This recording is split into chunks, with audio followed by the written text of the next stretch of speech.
welcome to the 12th Annual Indian Film Festival of Los Angeles. We're back here at our home, second home, Arclight Hollywood. Thank you so much for being here tonight.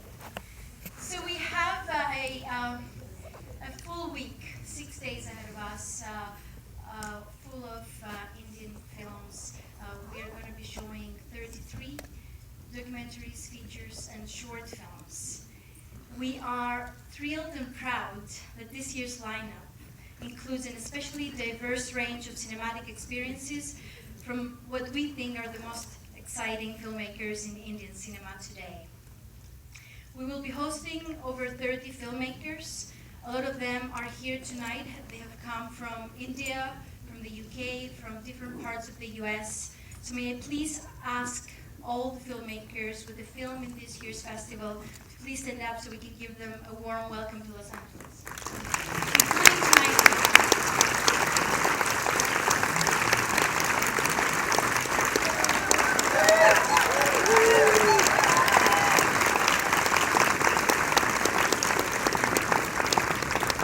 Welcome everyone.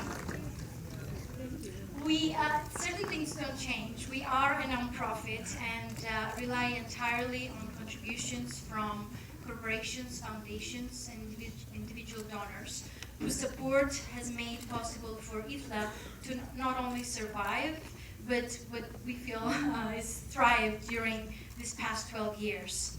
I would like to take a minute and thank a few of them, starting with Arclight Hollywood, the home of our festival for the last 12 years. They've been very kind having us here year after year. We take over 3 of their theaters and the lounge and the courtyard, as you saw, so we bring some color to Arclight. So extremely thankful. We would like to thank Turkish Airlines. And as I said last year, this means a lot coming from a Greek for helping us flying in our filmmakers. We couldn't have done it without them, so many thanks to Turkish Airlines. Our longtime supporter, Wells Fargo, and in particular Nadia Meltzer. She's the Vice President and District Manager for South and Los Angeles Metro, who is here with us tonight. So thank you to Wells Fargo for supporting us for 7 years. Our new partner, HBO, for not only supporting the festival, but for the first time offering a cash prize to the winner of the Best Short in the Grand Jury Prize category and hosting a filmmaker lunch. We really thank HBO for their support, not only of the festival, but of the filmmakers. Thank you.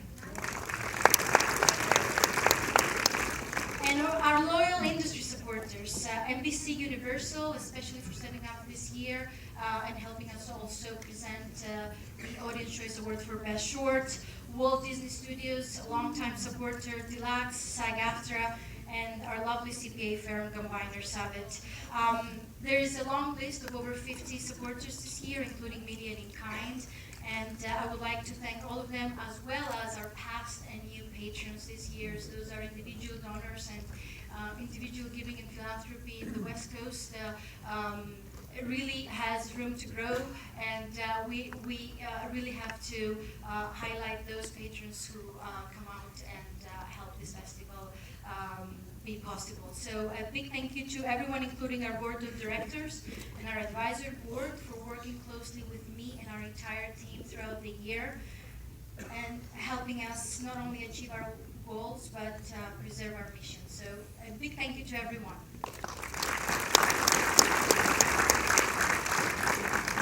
12 years ago, I had this crazy idea to start an Indian film festival here in Los Angeles. Cut to 3 years ago, I had to relocate to New York, and that became a concern for myself and also for the board. And we had to start thinking of who could really lead the team here on the ground. It took us a couple of years, but I, along with the entire staff and board, feel that we have found the right person. I would like to welcome to the stage our very first artistic director and a dear friend, Jasmine Jaisinghani.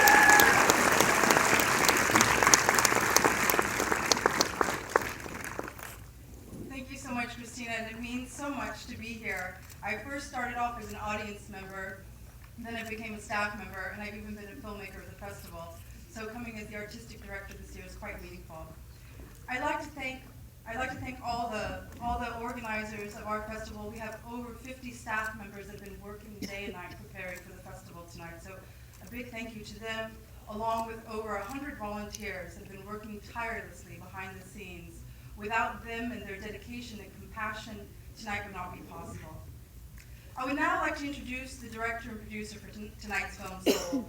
As my first year as the artistic director, I've been blessed to have such a wonderful pair of filmmakers. They not only have made a film that is a testament to the resilience of the human spirit, but they themselves embody that spirit and the true passion for cinema. I love what Emma Thompson said about the film, their executive producer. She said, "Because of Soul's marvelous script and courageous and brilliant cast, it is a story that we all can watch, so that we may understand the process of slavery in modern India and feel able to act without feeling the kind of rage and hopelessness that gets in the way of doing anything." Now, without further ado, I'd love to introduce Jeffrey D. Brown as we celebrate his directorial debut tonight, and his lovely producer, Jane Charles, along with Pat.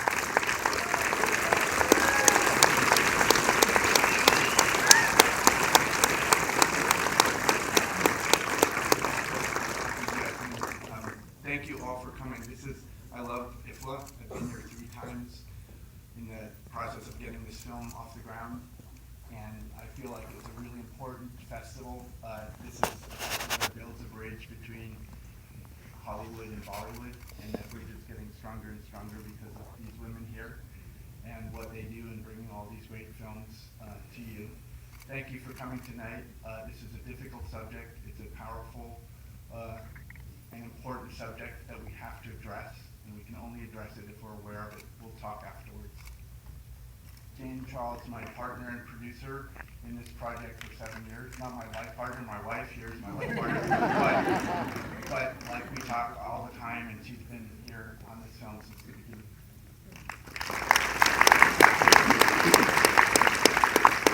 Thank you. I'm just so grateful that all of you are here and that we have the opportunity to show this film at this wonderful festival. And we look forward to having a Q&A afterwards and celebrating after we finish the film.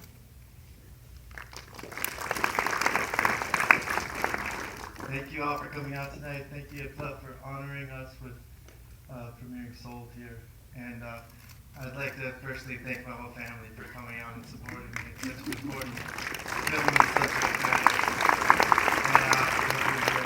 Thank you. God bless. And after the film, there are a lot of people here tonight that are part of the film that we'll introduce to you. Thank you.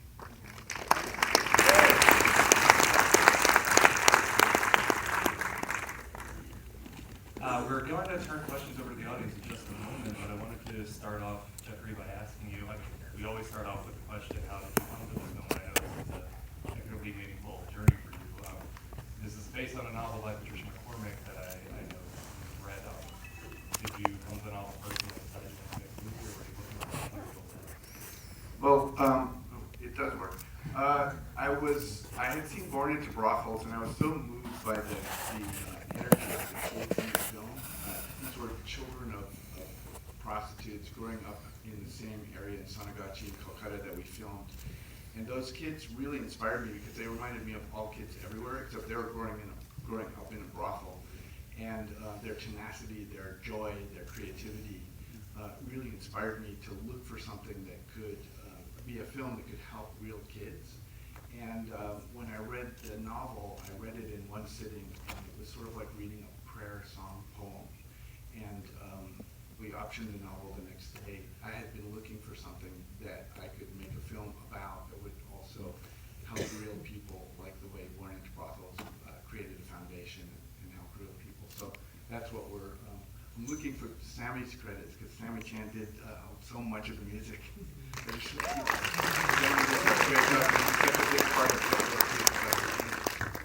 It's coming up soon. There he is. Yeah, Sammy. Anyway, so that was the original inspiration. And Jane, you should be up here too. Where are you? Jane Charles, producer. It's okay. You're doing great. And so once you had this material option and you began writing the script, what was the research process and making the story come to life?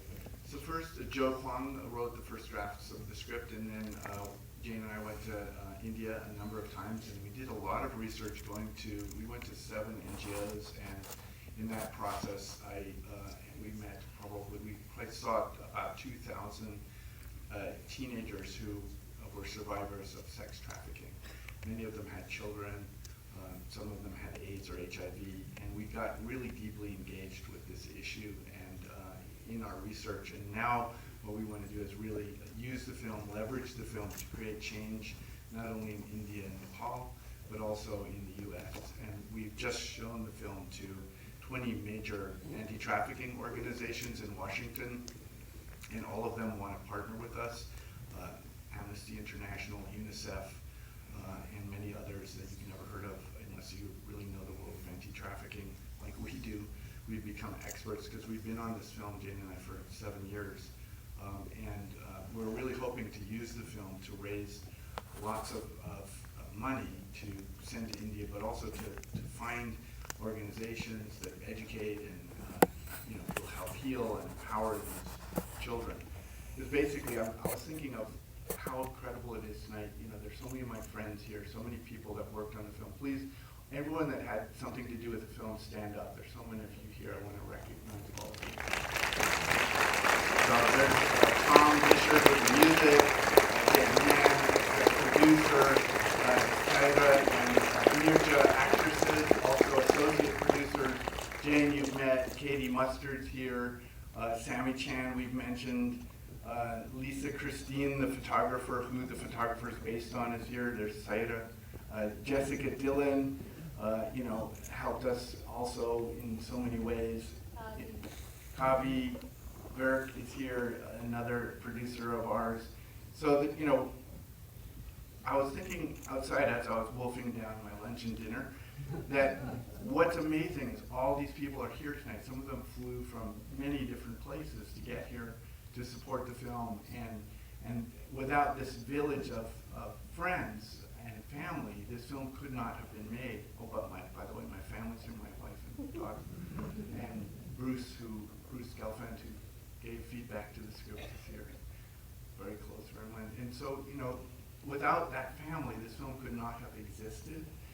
And what these kids don't have is a family that's taking a stand for them. They have maybe one family member, or they have a family that gets duped, and they come from very poor circumstances. Most of them are not educated. And so the single biggest thing we can do is educate girls. And if a girl's educated till 16, the chances of her being trafficked go down to 80%. So there are many things that can be done. Laws need to change in the U.S. as they do in India. Laws need to be enforced in the U.S. as they do in India. There are many things that we can do to address this issue. It will probably take a long, long time for it to completely go away. But there's a lot that can be done in the meantime. And when you see these kids, you realize they could be your kids. And so then you can't look away. One more question I had is, it must have been a difficult process to choose the young actor that was going to embody this story, and I was curious as to how you found your actress. So clearly she's in every scene, and we knew that going in, and so we had an amazing casting person named Tess Joseph in Mumbai, who's Bengali herself, and hence most of the cast is Bengali. She spent almost 5.5 months looking for this young girl who was going to carry this movie. And she went all over India. We teamed her up with people in Nepal. She cast in Nepal and all over India. And we even hired a person in the U.S. to do some casting here. And as we videotaped 700 auditions, she probably saw over 1,000 kids. I only saw 700. But as soon as we saw Niyar, we were all blown away. We kind of knew. And she's amazing, isn't she? Absolutely. So the boy who kind of steals the show a little bit is he actually is more experienced than I am. He's been in, I think, 7 feature films and 2 series, and he's this big, and he didn't speak English. So we had to not only teach them a bit of English, but to get the inflections. I would say that was one of the harder things, is getting the whole cast to have the same accent. We worked hard on that, and we did the best we could. And we also did, the other hard part of this film was just, we were literally shooting during puja season. So we shot some of the Kali Puja in real life, documentary style, and then we recreated our own. But because we were shooting in puja season, literally like marching bands of like 50 people were going by every night. Like, you know, not just one marching band of 50 people, but 10 of them, slightly spaced, you know. So we did a lot of dubbing. So the girl who played the lead read the book, and she completely understood. And we had all of the kids, you know, meet survivors, but we kept it light with the children. With the adults, we did a deep immersion. They spent hours with survivors. The brothel madam actually met a brothel madam. Sushmita is amazing also. The woman that plays Mumtaz is just phenomenal. Same thing, she came in, nailed it. She actually wore a wig. She'd never auditioned, because people don't usually audition in India. She rented a wig for her audition and just blew us away. I mean, she's a comedian as well as an amazing actor and a graduate of National School of Drama. Actually, a lot of our actors were graduates from National School of Drama, an incredible acting school. Well, I mean, I think that kind of goes back to what I was saying before. It's when you have family, you're not alone, and you have courage, and you can do things. When you have compassion, and you don't lose compassion, you have your humanity. And she chooses to have compassion in the course of the film. She keeps choosing that. She never, you know, goes cold inside. And because of that, we care deeply about her. Does that answer your question? I mean, I think. You can go a little bit more. Yeah, I mean, I think it's like, for me, the film is about actually the sacred feminine and the power that women have to build community and to care for each other. And there's a book called The Hope, which truly inspired me. It's written by Andrew Harvey. It's an amazing book. It's mana, and it's filled with this stuff. And I think that's why this film is opening this festival, because of the Delhi rape. In a way, there's something going on in India that's really important that we all want to support. And this is only one symptom of what is going to change in India and what's beginning to change. And globally, not just in India.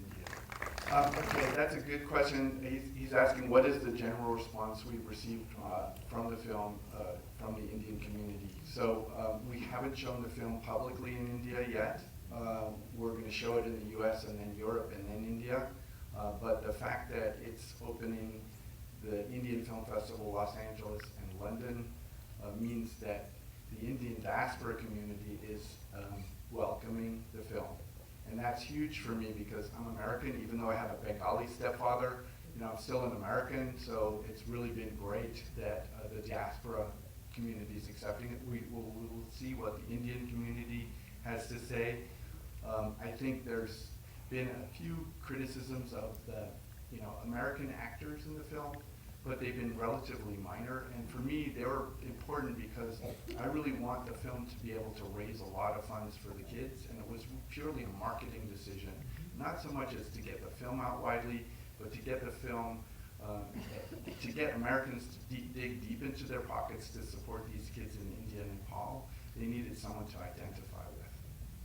So that's why we created those characters, but also Lisa Christine's in the audience. She's a photographer who has gone all over the world photographing slaves, both sex slaves and labor slaves, and she was also a deep inspiration for a photographer, and her work is amazing. You should check it out. So there is an animation on our website. By the way, we want you all to like soldthemovie.com and what else?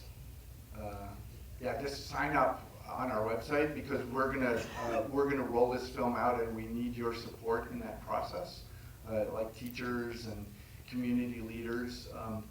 So we want to get corporate sponsors, and we have an animated trailer on our website, which is really powerful, similar to Girl Effect.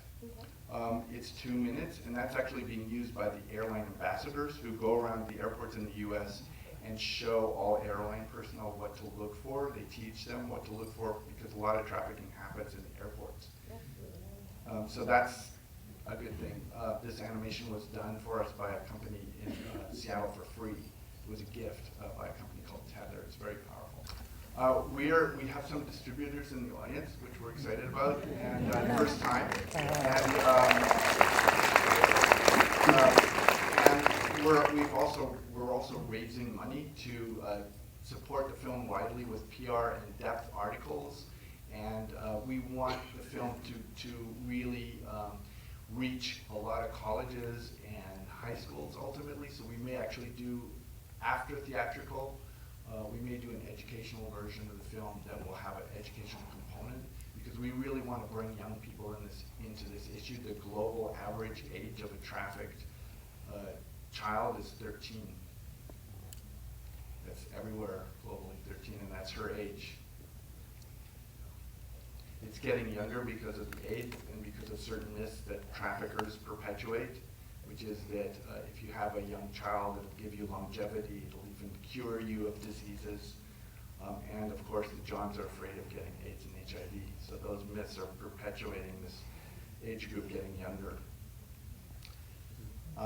There is a lot of work being done in India and Nepal and the US, and there's more and more money being put into it, and more organizations are coming together and networking and sharing best practices. So it is changing, and it is becoming a much more addressed issue. But I just read a study on how many women are trafficked in India, and I was astounded by the numbers. 17 million women are estimated to be brutally coerced into being trafficked in India. And of those 17, actually I think it's 16 million. Of those 16 million, 40% are estimated to be 18 or younger. So that's like 6,400,000 just in India. In the US, it's like 1 million American girls and then about 20 to 40,000 women who are brought in from other countries. So it's a huge global issue, and a lot more resources need to be put towards it. So this is a very sad part of this reality. A lot of these children are stigmatized if this happens to them. Sometimes the family is tricked, and then when the kid tries to come home, they don't want to bring the shame to the family. It's changing. Children are being welcomed back to their families, but for instance, in Nepal, a lot of the kids are never accepted back, and that is also slowly changing. I think there's all these different cultural levels. In Hinduism, there's karma, and a lot of the families feel like it's bad karma, and we don't want that bad karma coming onto our family, onto our village. There's a shame involved, and that culturally is something that needs to begin to shift. And I think we need to bring men into this. Like, my dream is to have all the cricket captains of India, stand with us, and the Bollywood actresses and the Hollywood actresses and actors. These are the things that will slowly change the culture. Thank you so So much. thank you so much for being brave and coming tonight, and I hope to engage you all in being part of the solution.